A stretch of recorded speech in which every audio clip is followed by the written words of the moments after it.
El abogado los escucha. Divorcios, asistencia familiar, sucesiones, herencias, contratos, beneficios sociales, jubilación, penas, acusación, defensa y todos los temas de la ciencia del derecho aplicados a la vida diaria. El abogado los escucha. Un programa de bien social e interés colectivo, todos los sábados de 1 a 2 de la tarde, en La Voz de los Centauros, de Caracol Radio, 1140 AM. Subdirectora, doctora Natalia Cuellar Jiménez, con la dirección general del doctor Jaiber Domínguez Ricaurte.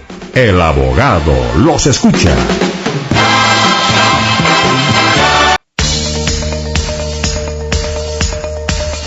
Buenas tardes a todos, es exactamente la 1 de la tarde, 5 minutos en Colombia. Bienvenidos, se abre la baranda judicial aquí en El Abogado los escucha, hoy 13 de junio del año 2024. Somos La Voz de los Centauros, afiliada a Radio Caracol 1140 AM en su dial. Originamos desde Villavicencio, capital del departamento del Meta, incrustado en el bello continente suramericano. 12 del día hace rato pasaron, ya es la 1 de la tarde y 7 minutos en Colombia. Doctor Jaiber Domínguez, muy buenas tardes y bienvenido al Abogado lo escucha. Muy buenas tardes a todos los oyentes primeramente y a toda la mesa de trabajo, al periodista Vizcaya. Esta es la agenda del día en El Abogado los escucha. Bueno, estamos cumpliendo acá con la cita, como todos los sábados a la 1 de la tarde, acá en El Abogado los escucha. Bueno, recuerden, respetados oyentes, el estudio de la Constitución y la instrucción cívica, el aprendizaje de los principios y valores de la participación ciudadana es un deber constitucional. En el programa de hoy vamos a tratar sobre el derecho fundamental al debido proceso.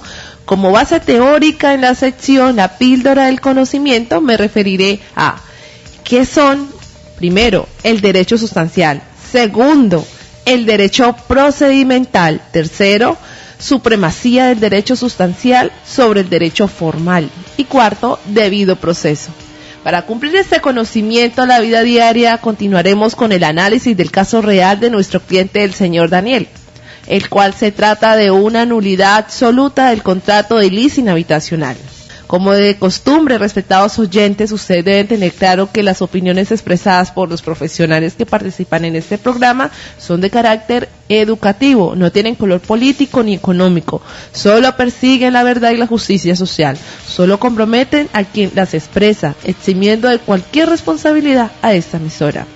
Si usted, señor oyente, considera que de alguna manera le están violando sus derechos fundamentales a usted o a alguno de sus familiares, comuníquese ya con nosotros vía WhatsApp o telefónica 320-296-6795 o vía nuestro Facebook Live. Aquí está la píldora del conocimiento con la doctora Natalia Cuellar, el abogado los escucha. 1 de la tarde y 12 minutos en Colombia. Doctora Natalia Cuellar Jiménez, por favor, desglose, pulverice la píldora del conocimiento. ¿Qué es el derecho material o sustancial? El derecho sustancial es el que crea la obligación o derecho. Ejemplos de derecho sustancial tenemos el Código Penal, Código Civil, Código Laboral, Circular Básica Jurídica de la Superintendencia Financiera. La Constitución considera que la justicia se logra mediante la aplicación de la ley sustancial. ¿Qué es el derecho formal o procesal? El derecho formal que establece los medios para buscar la efectiva del derecho material o sustancial. Ejemplos del Código de Procedimiento Penal, el Código General del Proceso o Códigos Procesal del Trabajo. Relevancia del derecho sustancial sobre la forma. Cuando el artículo 228 de la Constitución Política establece que en las actuaciones de la Administración de Justicia prevalecerá el derecho sustancial, está reconociendo que el fin de la actividad jurisdiccional y del proceso es la realización de los derechos consagrados en abstracto por el derecho objetivo y por consiguiente la solución de los conflictos de intereses. Es evidente que en relación con la realización de los derechos y la solución de los conflictos, el derecho procesal y específicamente el derecho es un medio. ¿Qué es el debido proceso? El proceso es un medio para asegurar en la mayor medida posible la solución justa de una controversia, a lo cual contribuyen el conjunto de actos de diversas características generalmente reunidos bajo el concepto de debido proceso legal. El debido proceso supone el conjunto de requisitos que deben observarse en las instancias procesales. El debido proceso se encuentra consagrado en el artículo 29 de la Carta Política de 1991, en el cual se dispone: el debido proceso se aplicará a toda clase de actuaciones judiciales y administrativas. Nadie podrá ser juzgado sino conforme a leyes preexistentes al acto que se le imputa, ante juez o tribunal competente y con observancia de la plenitud de las formas propias de cada juicio.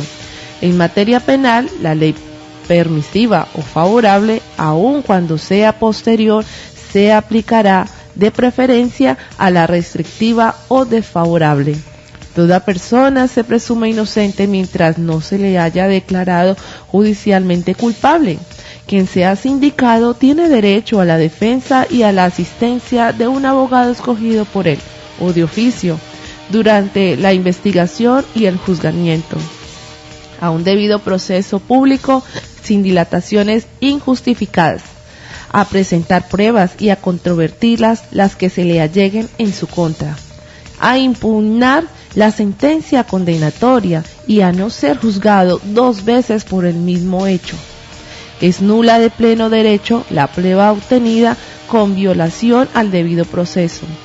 El debido proceso también está relacionado en normas internacionales que hacen parte del bloque de constitucionalidad en sentido estricto, como el artículo 14 del Pacto Internacional de Derechos Civiles y Políticos y los artículos 8, 9 y 23 de la Convención Americana sobre Derechos Humanos.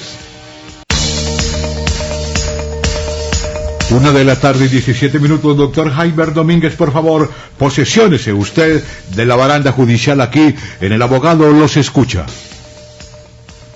Gracias, señor Vizcaya.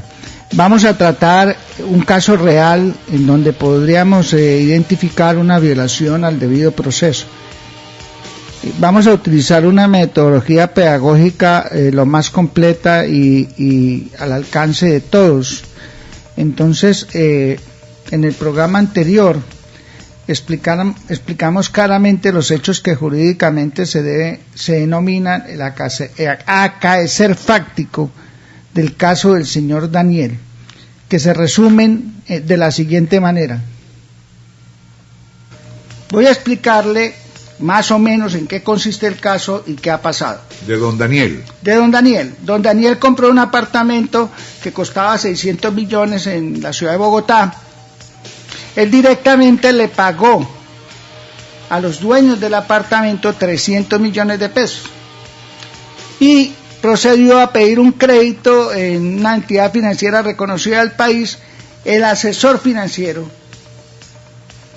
le sugirió que tomara la modalidad de crédito de leasing. Acuérdese que hay posibilidades en Colombia del crédito hipotecario y el crédito de leasing. ¿Y qué le dijo para que él aceptara tomar leasing? Pues que en esta modalidad le salía más barato el interés, que esta modalidad de crédito iba a tener ventajas tributarias y otra cantidad de argumentos. Pues el señor Daniel aceptó.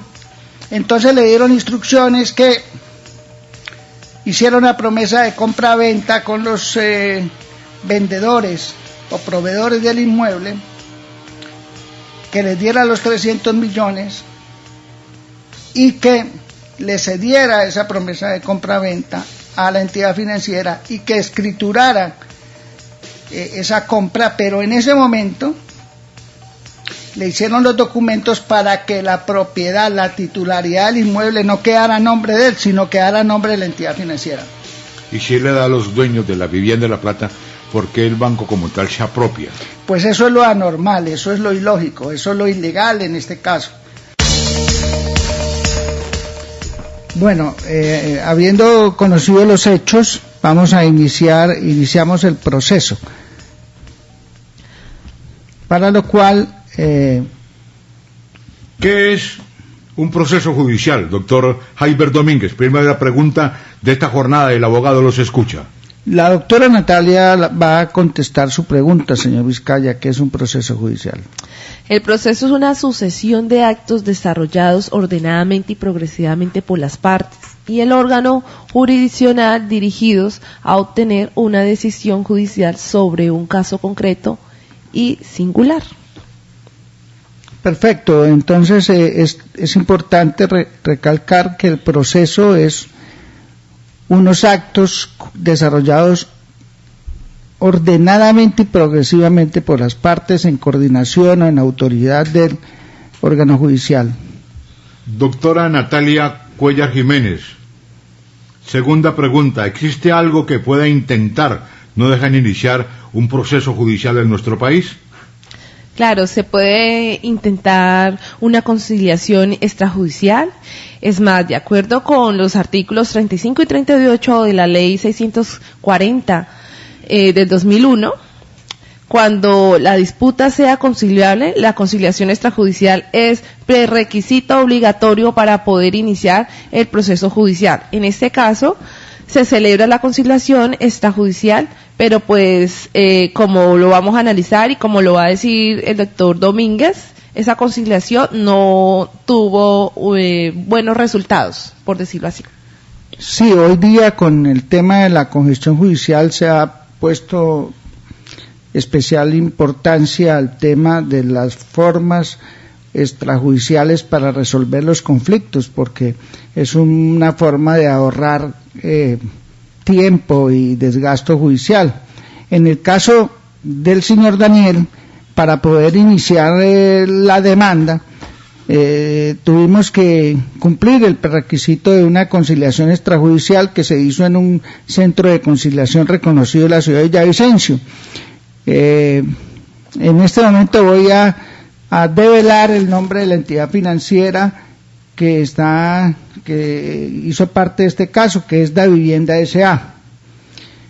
En esta conciliación extrajudicial, Davivienda manifestó que no tenía ánimo conciliatorio, por eso se declaró fracasada la conciliación y se cumplió el prerequisito, que es lo que exige la ley para poder entablar la demanda. ¿Cómo se hace el proceso de reparto de demandas judiciales en nuestro país? Los procesos en nuestra rama judicial es quien hace el reparto de estos procesos que llegan por medio de la página que está establecida de la rama judicial, donde se cargan ahí todas las demandas, tutelas, habeas corpus y con ellos sus pruebas o los anexos. Entonces este ente, que es la rama judicial, es el encargado de colocar el juzgado a esa disposición para ese proceso.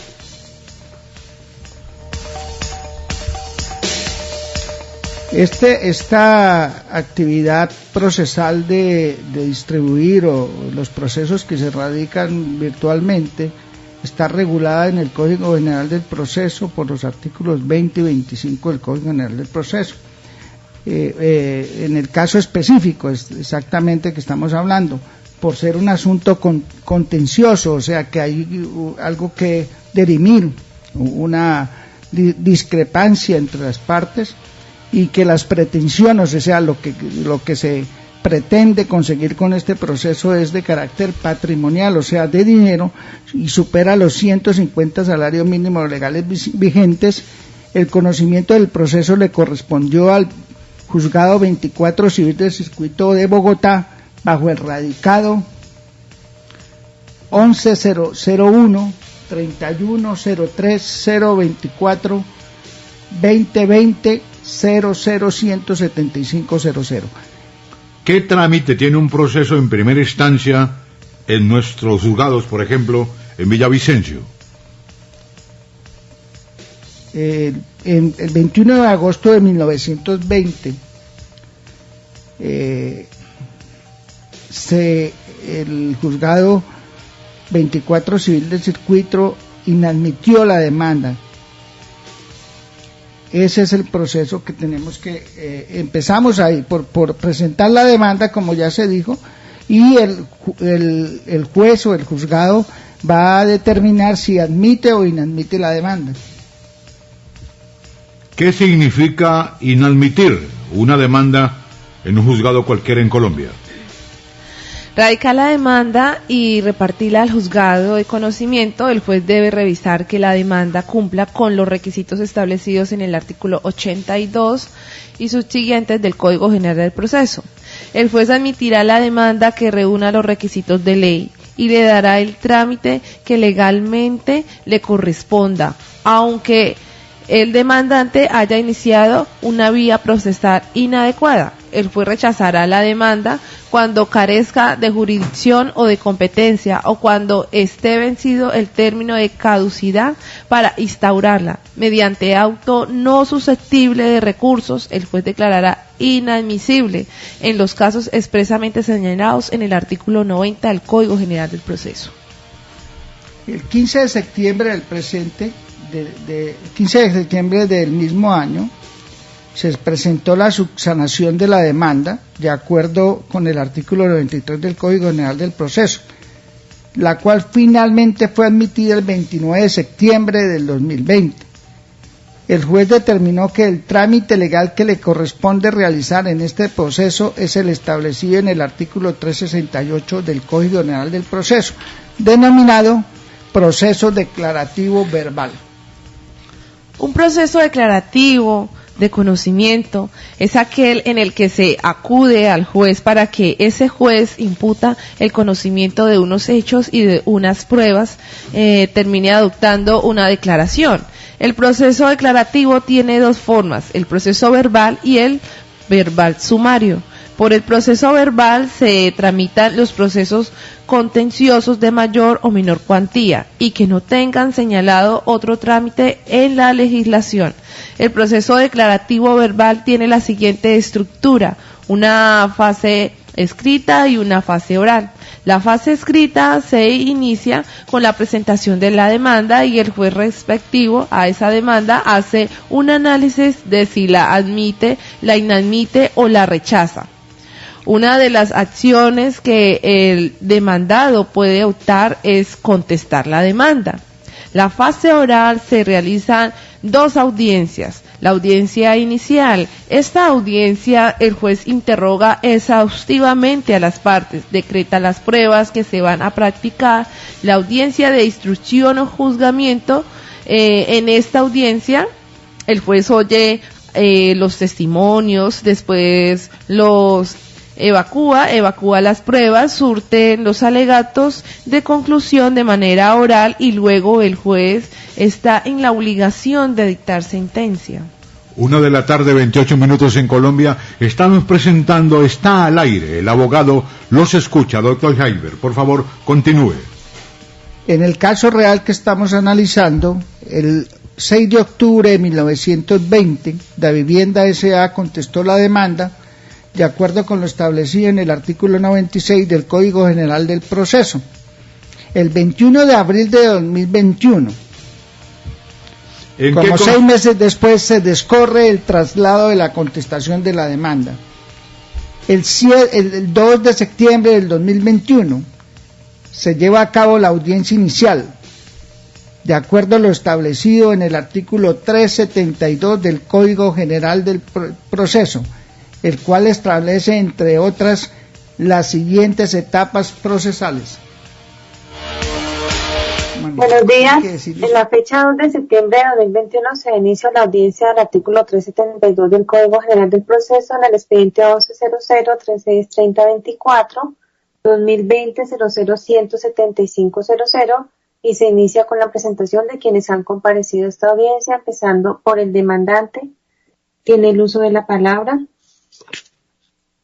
Por favor, activa cámara, micrófono. El señor Javier Domínguez Ricaurte. Muy buenos días, su señoría. Mi nombre es Javier Domínguez Ricaurte. Javier, sí. Javier, no Javier, Javier. Mi cédula de ciudadanía es 17.321.574. Expedida en la ciudad de Villavicencio. Procedo a mostrarla ante la cámara para el registro. ¿Sí se está viendo? ¿Qué pasa, sí. Doctora. Doctor, bien pueda, continúe. Entonces, aquí la señora juez dio inicio a la audiencia inicial en este audio. Esta audiencia inicial, como ya se mencionó, tiene varias etapas procesales. Lo primero que se hace o que debe hacer, de acuerdo al Código General del Proceso, la jueza, que es la directora, la autoridad máxima del proceso, es nuevamente una conciliación entre las partes.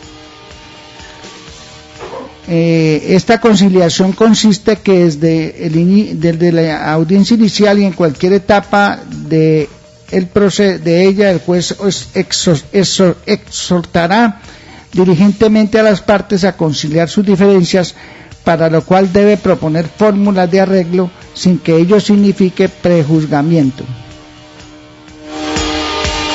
Para dar desarrollo a la presente audiencia, conforme prevé el artículo 372 del Código General del Proceso, es del caso buscar entre las partes un acercamiento con fines de conciliación. Ello está previsto en primera medida en esta parte de la audiencia, teniendo en cuenta que la conciliación permite pues precaver el desarrollo de un proceso y ahorra pues todos los esfuerzos que se requieren pues para ya sea lograr las pretensiones o las excepciones por cada una de las partes respectivamente. Luego entonces esfuerzos principalmente pues de tipo probatorio. Por tal razón, esa es la oportunidad que consagra la normatividad para buscar ese acuerdo. Sin embargo, ese acuerdo pues implica que en muchas de las ocasiones, para llegar a ese punto de encuentro, las partes deban ceder cada una en sus posiciones. Luego entonces el demandante, aunque no obtenga, en el evento de un acuerdo, no obtenga todo lo pretendido en la demanda, pues como acabo de mencionar, pues debe ceder para obtener pues parte de lo que, o una buena parte de lo que pretende. Se requiere pues que se tenga ese ánimo conciliatorio, y en ese evento pues en todo caso, en el evento de una conciliación, se obtiene pues de alguna manera mucho más rápida, más eficaz, más pronta pues ese acceso a esa pretensión económica que se está pidiendo. Lo que no ocurre frente a una sentencia, pues que aún en el evento de ser favorable una sentencia al demandante, pues lleva mucho más tiempo su ejecución. Y ello pues sí, desde luego llega a ser favorable al demandante y esta decisión confirmada por el superior, porque pues tampoco se sabe si sea confirmada, modificada, revocada. Como lo explicaba la señora juez 24 Civil del Circuito de Bogotá, se realizó la conciliación dentro de la etapa de la audiencia inicial. En esta conciliación los señores de la vivienda ofrecieron devolverle a la parte demandante la suma de 90 millones de pesos para terminar el proceso, a lo cual la parte demandante no accedió, porque si ustedes bien lo recuerden, las pretensiones o el problema del litigio es que el señor Daniel había aportado 278 millones de pesos para la compra del inmueble, ya había pagado 70 millones de pesos o más por cuotas, había pagado la escrituración, los gastos de escrituración, y ya habían corrido varios años, lo cual esto significaba unas pretensiones económicas que superarían o estarían alrededor de 500 millones de pesos. Por eso el señor Danielo, a través de nosotros como apoderados, no aceptó la propuesta y se declaró fallida la conciliación. Ahora, en la segunda etapa que establece el Código General del Proceso para esta audiencia inicial, se denomina control de legalidad. ¿En qué consiste el control de legalidad, doctora Natalia Cuellar Jiménez? El juez ejercerá el control de legalidad para asegurar la sentencia de fondo y sanear los vicios que puedan acarrear nulidades u otras irregularidades del proceso, los cuales, salvo que se trate de hechos nuevos, no se podrán alegar en las etapas siguientes, Además, deberá verificar la integración del litisconsorcio necesario. Se continúa con el trámite del proceso, lo que tiene que ver con el saneamiento del mismo. Para ello se solicita a demandante y apoderado de la demandada manifiesten si observan alguna irregularidad que consideren genere nulidad al actuado, con la advertencia pues que no pueda ser alegada posteriormente. ¿Tiene el uso de la palabra el demandante? No, su señoría. No observo ninguna situación anómala en el proceso. Gracias.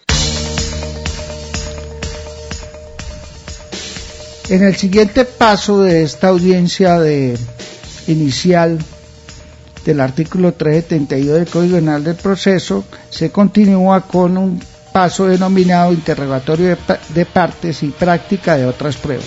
¿Qué es un interrogatorio de parte ante la baranda judicial en Colombia? El juez oficiosamente y de manera obligatoria interrogará de modo exhaustivo a las partes sobre el objeto del proceso. También podrá ordenar el acarreo. El juez podrá decretar y practicar en esa audiencia las demás pruebas que le resulte posible, siempre y cuando estén presentes todas las partes. Discúlpeme, señora Natalia, tengo que hacerle una observación, una pequeña corrección. Es que el juez podrá ordenar el careo, o sea, que las dos partes se careen para determinar cuáles son los hechos de cada una y en qué están de acuerdo y cuáles son las diferencias. Luego de este interrogatorio de parte, en donde tanto la parte demandante como la parte demandada, en este caso el representante legal de la vivienda, son interrogados exhaustivamente por la juez de conocimiento, que precisamente se llama juez de conocimiento porque lo que se trata este proceso es de conocer los hechos, el acaecimiento fáctico que se sucedió para que se generara el litigio. Entonces, la señora juez sigue con la siguiente etapa que se llama fijación del litigio. ¿Qué es la fijación del litigio? Conforme con la fijación del litigio, el juez debe identificar y formular el problema jurídico que se va a resolver en la sentencia, en el marco de las normas aplicables al caso concreto.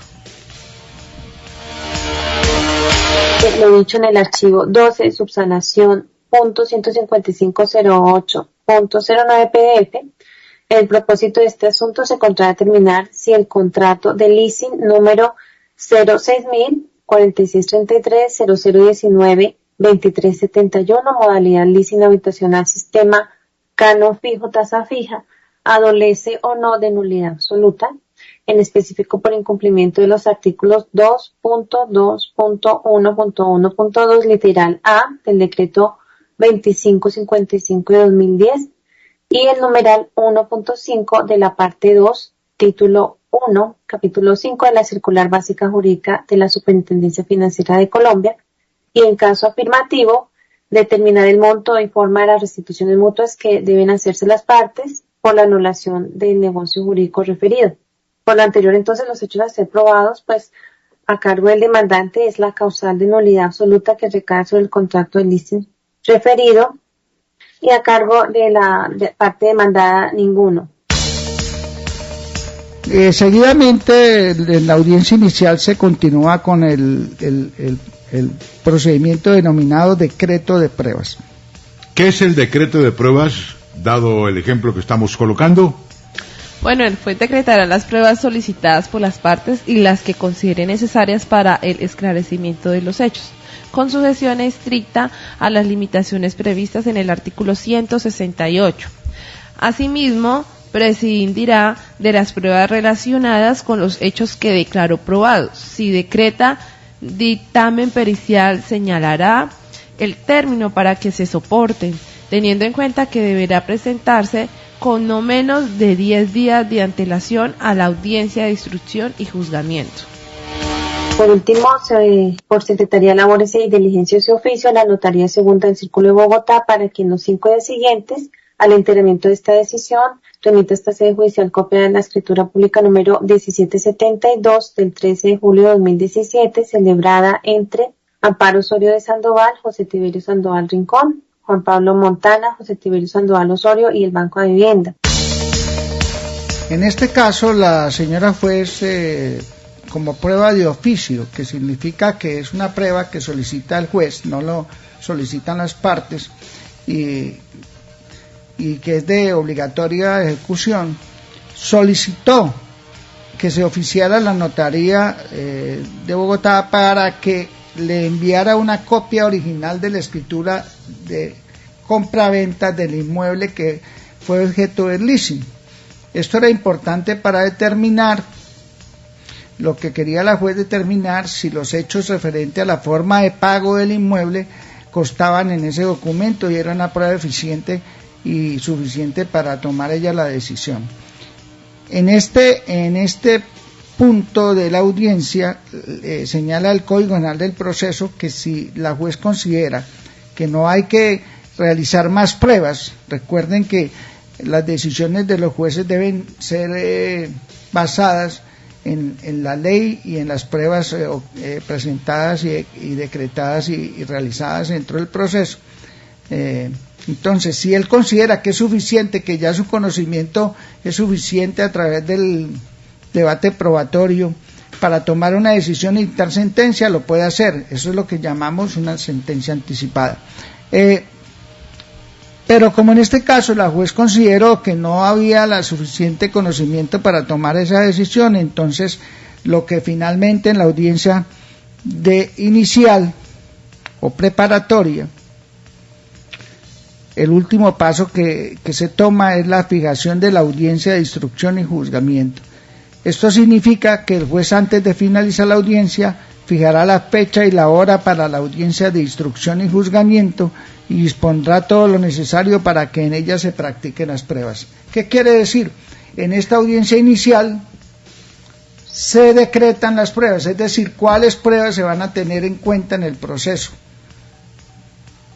Y en la siguiente audiencia, que se celebra en una fecha posterior, se practican esas pruebas. El 21 de noviembre del 2019, el 21 de noviembre del 2021, se llevó a cabo la audiencia de instrucción y juzgamiento de acuerdo con lo establecido en el artículo 373 del Código General del Proceso. ¿En qué consiste la audiencia inicial? No, ya pasamos la audiencia inicial, ahora entramos... ¿Qué son los alegatos de conclusión? Señor Vizcaya, estamos en la audiencia de instrucción y juzgamiento. ¿Qué consiste esta audiencia? La instrucción y juzgamiento, qué pena le corrijo, porque sí, señor. Acabamos la audiencia. Recuerden, señores oyentes, que este proceso tiene una fase escrita y una fase oral. En la fase oral se practican dos audiencias. Allí estas audiencias son orales. Y ya terminamos todo lo que se hizo en la audiencia inicial. Ahora vamos a ver qué se hizo o qué pasó en la audiencia de instrucción y juzgamiento, que es la última audiencia que se celebra y que está basada en el artículo 373 del Código Penal del Proceso. Entonces, ¿en qué consiste esta audiencia, señora Natalia?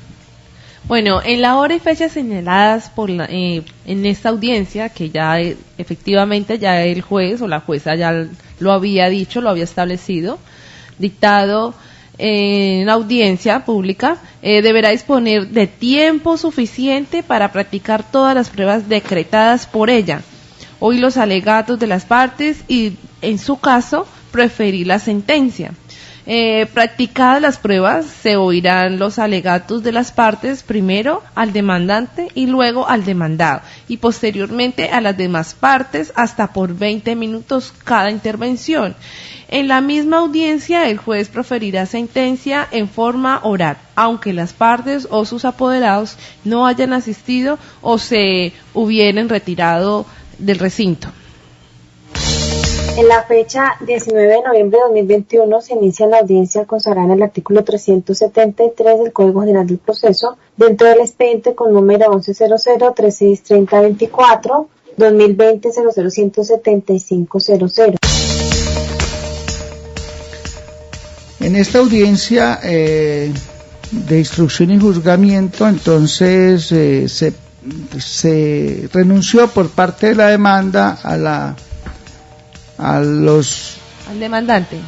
por parte del demandante a los interrogatorios que se habían propuesto de los 4 personas que hicieron la venta del inmueble objeto del leasing, teniendo en cuenta que ya con la escritura pública que la señora jueza había pedido de oficio a la notaría estaba claramente comprobado que sí el señor Daniel había pagado la suma de 278 millones de pesos directamente a los vendedores del inmueble y que el saldo restante para completar los 600 millones serían pagados por la vivienda con un crédito de leasing habitacional. Ya teniendo en cuenta esto probado, practicadas las pruebas y no habiendo más pruebas que practicar, además de las documentales que ya se habían allegado con la demanda y la contestación de la demanda, la señora juez procedió a darnos la palabra para hacer los alegatos de conclusión, los cuales por parte de la demanda se hicieron en los siguientes términos. Apreciada abogada Natalia Cuellar Jiménez, escuchemos lo siguiente.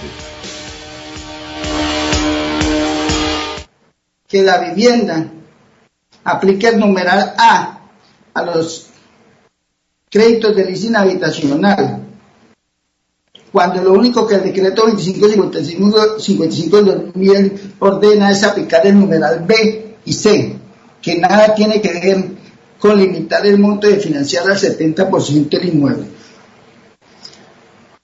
Por el contrario, su señoría, el decreto 2555 del 2010 establece en su artículo 22112,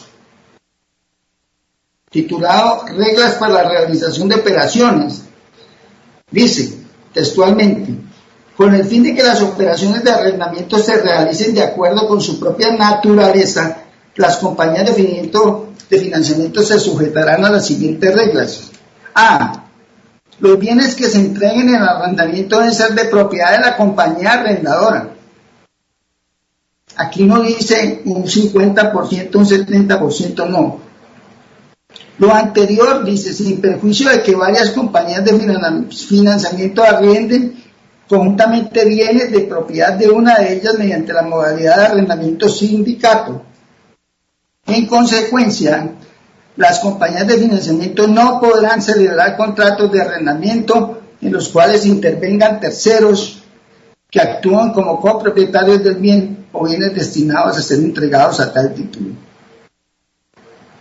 Es bien claro, mi criterio en este aspecto es decirle que la naturaleza del leasing financiero es que la propiedad del inmueble tiene que ser totalmente de la compañía, que no pueden tomar mis recursos para comprar el bien y a la vez arrendármelo. Esa no es la naturaleza de este tipo de negocio jurídico, eso no es lo que la ley lo ordena. La vivienda también afirma en las excepciones de fondo, dice, numeral 1312, finalmente tengas en cuenta que el contrato marco o modelo de leasing habitacional fue sometido por mandato legal a la revisión y aprobación de la autoridad administrativa, superintendencia financiera, prenda de garantía adicional sobre la legalidad y licitud de este. Eso afirma la vivienda. Al respecto de su señoría y con todo el respeto, tenga en cuenta que el presente asunto no discute la legalidad del contrato marco o modelo de leasing habitacional, sino un negocio jurídico específico realizado entre el demandante y la parte demandada. También adicionalmente la vivienda afirma, numeral 1313, la lectura sesgada, amañada de lo que aconteció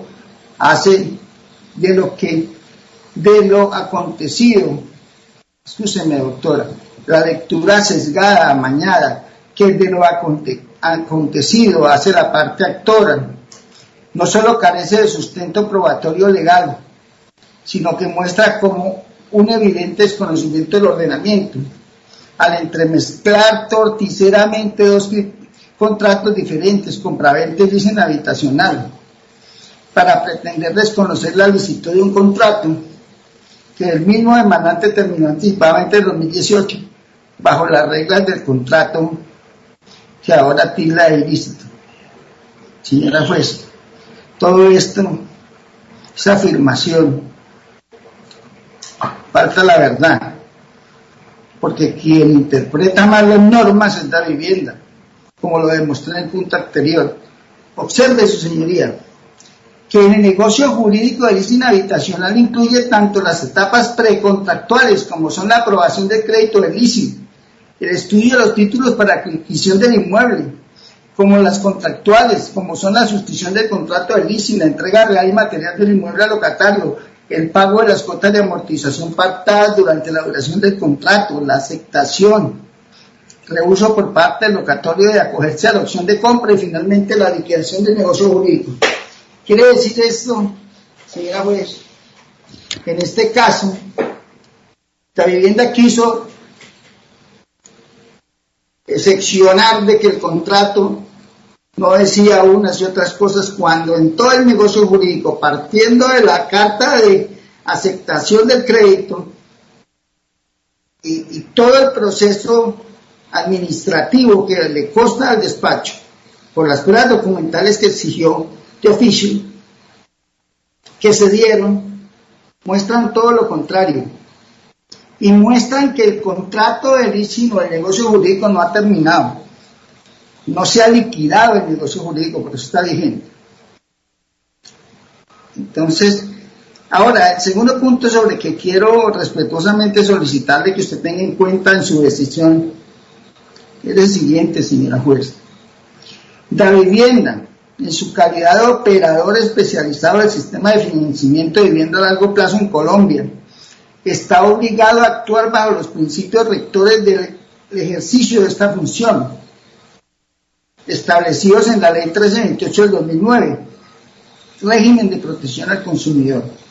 Entre ellos, buena fe, debida diligencia, transparencia e información cierta, suficiente y oportuna, para así mantener un equilibrio económico y social del país. Pero en este caso, por el contrario, su actuación vulneró lo establecido en la circular básica jurídica emanada de la Superintendencia Financiera, que a letra reza. 1:52 p.m. El abogado los escucha. Está llegando a su recta final hoy, 13 de julio del año 2024.